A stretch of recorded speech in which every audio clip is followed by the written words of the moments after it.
Welcome to the video about social learning. First, observe and then repeat after me.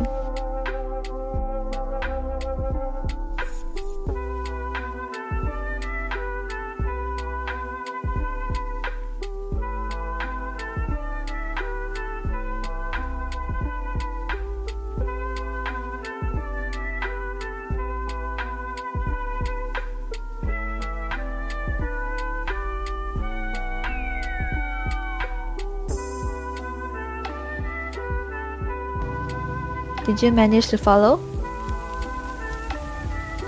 Now, any of these scenarios may have happened to you. 1. You observed and successfully imitated the movement. Well done! You just learned the sign language for I love you, please, sorry, mother, and father respectfully.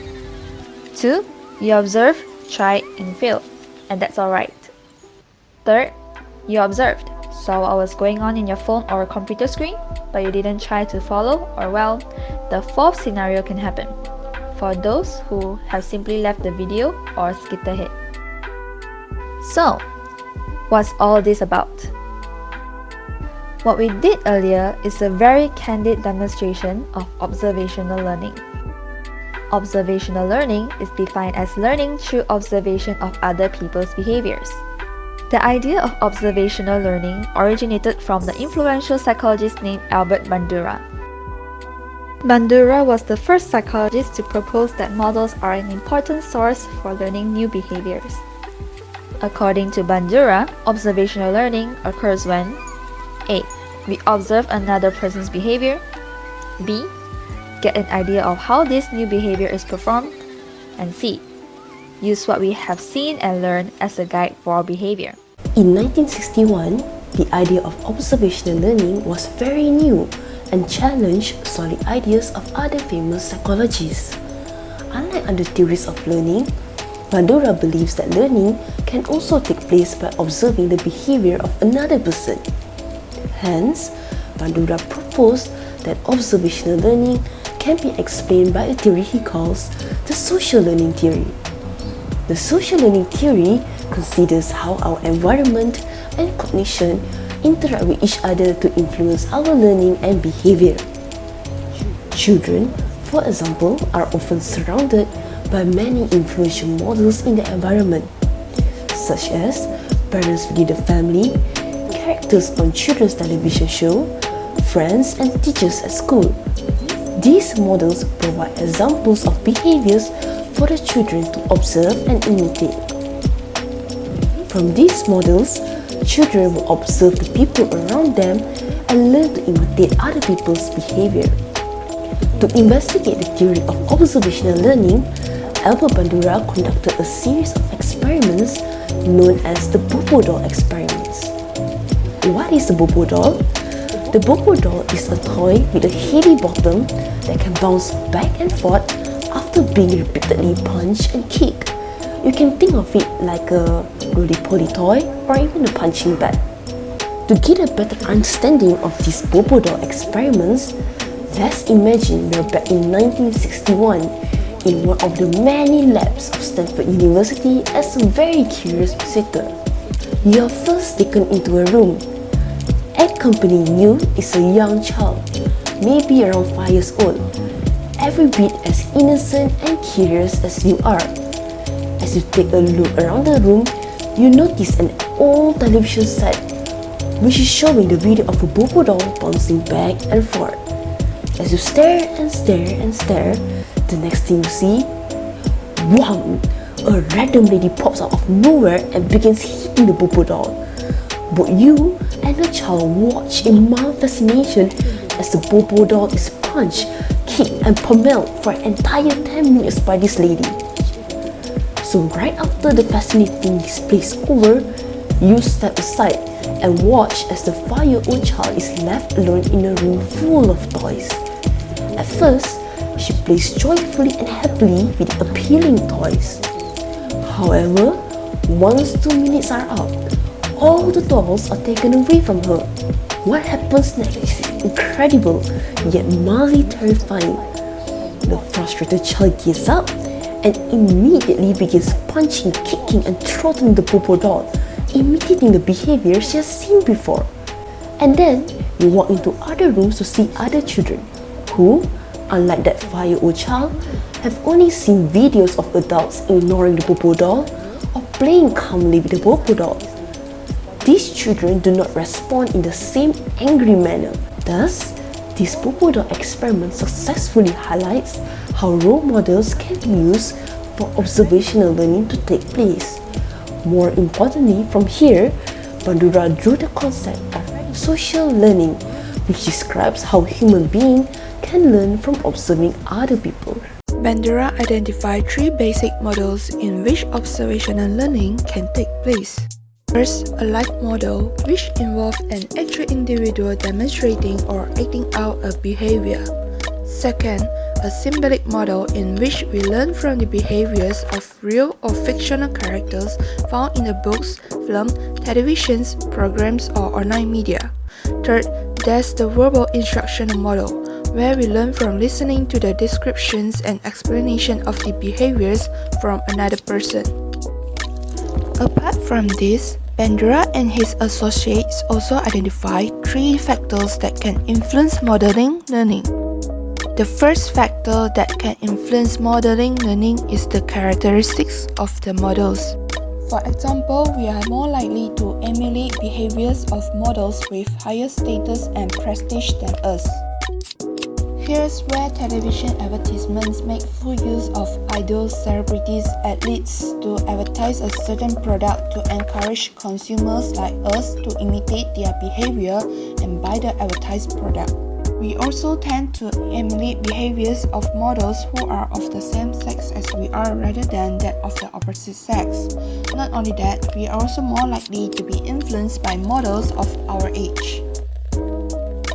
Apart from that, the type of behaviors displayed by models and the size and weight of models has also been found to influence how we learn via modeling. Simpler behaviors shown by models are more easily imitated.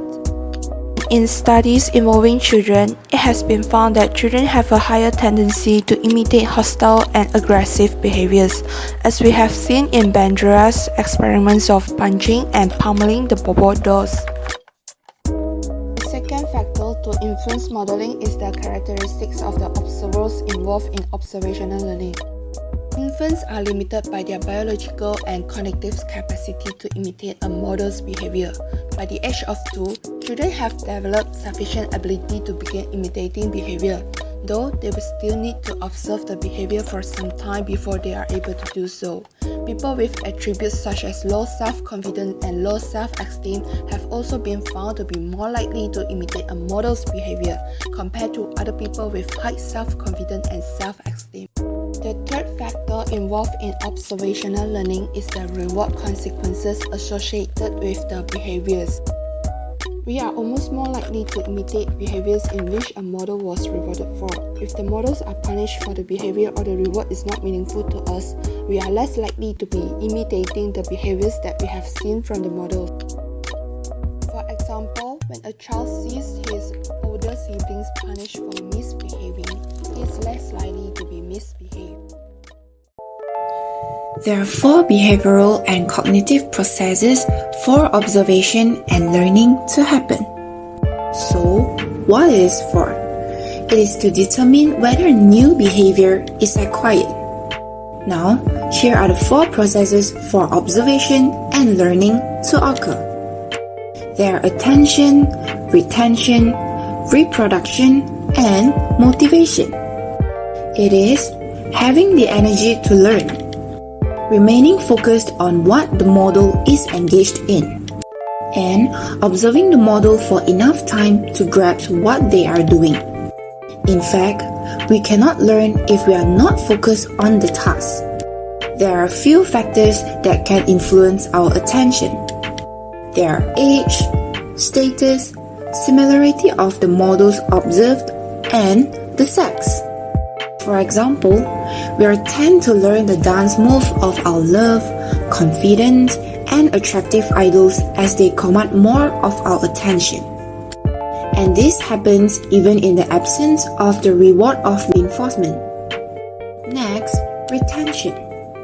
It means how well we remember the behavior we have observed. It is to retain what has been paid attention to. We must encode it and represent it symbolically. There are two ways to retain information in our head. First, the imaginal internal representation system. It is to form vivid, easily retrievable images in our head. Secondly, the verbal system. It is to describe to ourselves out loud or in our head. Together, these images and verbal symbols offer cues, hints, and reminders to store observed situations. And finally, we are able to rehearse them for later performance. And next, reproduction. Although we have paid attention and retained the information of the observed information in our head, there is still a possibility that we are not able to perform the behavior correctly. So to do well, we may need to practice and receive feedbacks on our dance move. Last, the motivation. It is the will to emulate the behavior. The motivation originates from our observation of someone else being either rewarded, hence the observer is motivated, or punished, the observer will avoid to continue. The final stage of the learning process is motivation, which describes our will to emulate the behavior we have observed. No matter how well we observed and remembered the information, or how skilled and capable we are, we will not perform a behavior if we are not motivated to do so. However, when there's an incentive to do so, then we are more likely to perform the behavior. For example, we are unmotivated to learn a certain dance move for a competition until we hear that the winning prize is worth 10,000 USD and a chance to meet our favorite idols. These prizes can greatly motivate us to perform the behavior we have learned before. Remember, however, that reinforcement or reward is not always necessary. Though some form of reinforcement can facilitate learning, we may still imitate a behavior regardless of whether a reward is promised. Now, recall the activity we did earlier at the start of the video, in which 4 different scenarios could have played out for you. If you're part of scenario 1, who successfully imitated the hand motions, then that means you've succeeded at all 4 stages required for observational learning to take place. You've managed to stay focused, recall what you've learned, and with the right motivation, reproduce what you've just seen from the video. If you didn't manage to imitate, you could have been unsuccessful in any 4 of the processes required for observational learning to take place. Perhaps your attention and focus was not retained long enough for learning to take place. Maybe the hand movement was too sudden or too hard to follow, so it was difficult to retain or recall the observation you'd seen in passing. Or maybe it could be that you're unmotivated to follow through with what you've observed, which led you to scenario 3, not imitating the movement, or 4, skipping right past the activity, or the video even. Let's have a quick recap of what we have learned so far.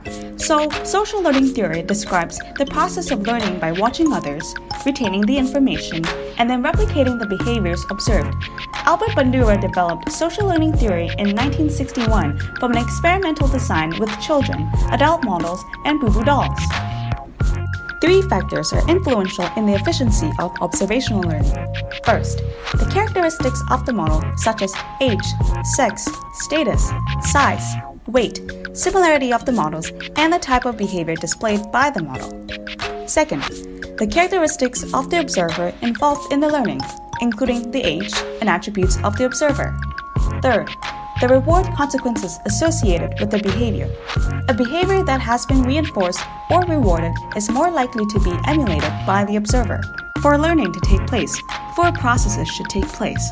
First, we need to pay attention to what we are observing. Second, we have to retain what we have seen in our head. Third, we would need to reproduce this behavior. And fourth, there must be a certain influencing force to motivate us to emulate the behaviors that we have observed.